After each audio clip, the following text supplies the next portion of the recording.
All right, Shakespeare fans. Act 4, Scene 1 of Romeo and Juliet opens on Paris and Friar Lawrence in Friar Lawrence's cell. Paris is really psyched to get married to Juliet, and he's saying as much. And Friar Lawrence, of course, responds with a little bit of hesitancy. He says that Paris doesn't really know the girl that much, doesn't really know what she thinks about him, and that it's maybe not a good idea. Now, this is dramatic irony since the friar also doesn't want to marry Paris to Juliet because he knows that he's already married Juliet to Romeo, and that, of course, would be a pretty horrible thing for a priest to do. Anyway, Paris figures that he'll save Juliet by getting married to her so that she'll no longer have to suffer in eternal sorrow over Tybalt's death. Anyway, Juliet shows up a little while later, and she is a little bit terse but flirtatious with Paris in order to keep this guise up that she is available.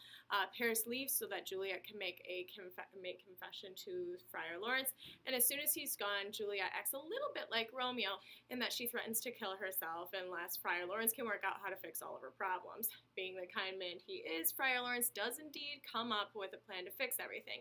He tells her to go home and agree to marry Paris, apologize to her parents, etc., etc., but he also gives her a vial of poison and tells her to drink it the night before her wedding.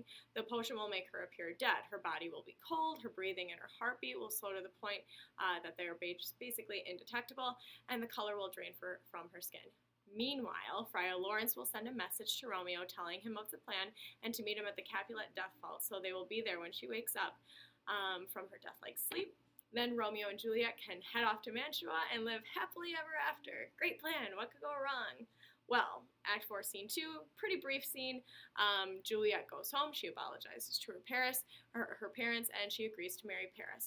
Capulet is so psyched to hear this that he decides to move the wedding up a day. So it was supposed to be Thursday originally. Now he's moved it up to Wednesday, saying that he'll stay up all night making the plans. What a great dad. He seems to be kind of party-centered, especially if you think back to Act 1, Scene 5. Now, Juliet pretends to go along with all this and knows that she will have to take the poison tonight instead of tomorrow night. Now, we're going to just jump into Act 4, Scene 3 as well, because it's another brief scene. The main thing you need to know is that Juliet has several fears about drinking the poison. So this scene takes place in her bedroom. She sends the nurse away, saying that she wants to be alone, just like Friar Lawrence told her to do earlier.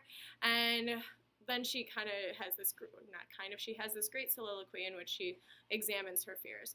Her first fear is that she worries that Friar Lawrence regrets marrying Romeo and Juliet, and that he might have actually given her something that will really kill her so that he would never be found out and therefore dishonored. She casts this off knowing that he's actually a really good guy, and he wouldn't do that. So her second concern is that if she wakes up too early, she might suffocate in the tomb because the air is really foul in there. She might not have enough oxygen to go on living.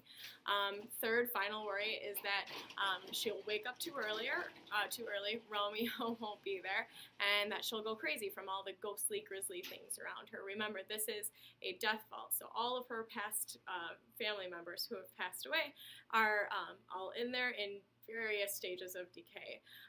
So she worries that upon seeing Tybalt in her madness, she'll grab one of his bones and bash her brains in. So that's kind of unpleasant. In the end, she decides to throw back the poison, toasting to Romeo as she does so. Again, what could possibly go wrong?